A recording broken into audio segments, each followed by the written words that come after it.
Hey guys, Audiohead here, just putting together a little workout package for you guys to check out. I really like this thing. It's served me pretty well over the past couple of days, and I just wanted to give you, a quick rundown of how it's put together. So this thing is basically constructed with an iPod Nano. This is chosen because of this line out accessibility here. The shuffle is actually a little bit smaller than this, but it only has a headphone out, which really doesn't put out quite the quality of the line out.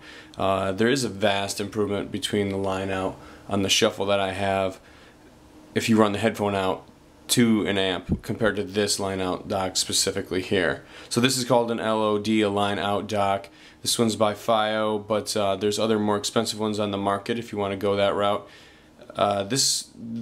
Basically it takes the line out from the iPod Nano and puts it into the input here located on the back. The unit that I've kind of selected here as an amp for the headphones is the Ray Samuel's The Shadow.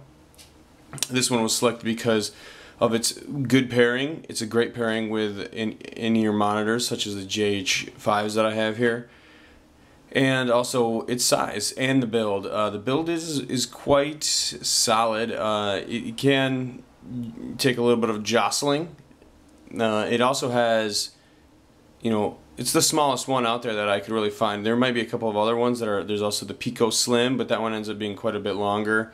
And just for a few more on the market, but for the size and for the power and for the blending, the synergy with in-ear monitors specifically, I think this thing works just beautifully. So I would have liked to added another DAC in between here, but obviously since this thing's going to be bouncing up and down and moving, the weight was kind of an issue there, as well as the size. So the amp itself is not that heavy. It works. It's you can feel it, but it's nothing that can really like pull down or tug on your pants too much while you're running. You can see here that it actually inserts quite easily. Both of them. You put this in your pocket and it actually hangs on the fabric like this. So the weight of the unit kind of drags on your pocket.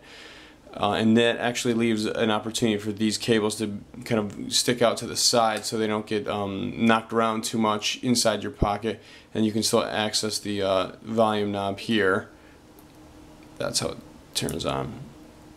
And I think this thing works really great. The sound, this one, if you double click on this button here while you're running, it just moves to the next song. So if you put a workout mix together, it works really eloquently in that regard, because you can just have that workout mix running. If you don't want it, double hit it, goes to the next song, and that's all accessible as it kind of appears from the top here. I attached this to the unit using some of these silicone bands that are available. This one happens to be from AOL Audio, but you can use other bands. I believe you can also use the ones that you buy and put on your wrist as well. Some people have said that works too. If you have some of those lying around, like the charity fundraiser ones are basically the same kind of makeup. In order to attach them to the Nano, I actually double wrap them, so they've been twisted once, and there's 2 of them in play here. 3 times underneath to prevent scratching from this unit touching the amp, and then just a single band that goes across the top through here to attach it to the 2 together. Find this technique works quite well. I haven't seen any scratching, and this thing it's very, very solidly stuck together. So it leaves enough room for the fabric. Too many, you could add another one here, but I'd be worried about not having enough fabric grip here.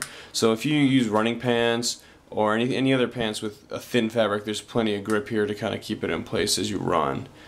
As far as sound is concerned, this is one of those things where actually the transparency and the resolution of the unit, it actually makes you want to kind of upgrade to higher resolution MP3s. You can start to really hear the difference with this unit, and also it really so there's definitely a transparency. It balances extremely well with the more sensitive in-ear monitors. Kind of gives you a better sense of sound stage when at the low levels. You can also see the Shadow review, the full review that I did will give you more of the basics of the amp. But overall, it has great bass emphasis and really clear, solid bass, and everything is basically more clear overall. So I really enjoy this unit. If you have any questions, feel free to hit me up in the comment section, and subscribe to the channel if you get a chance, Audiohead, and the website is audio-head.com. Talk to you guys soon. Thanks.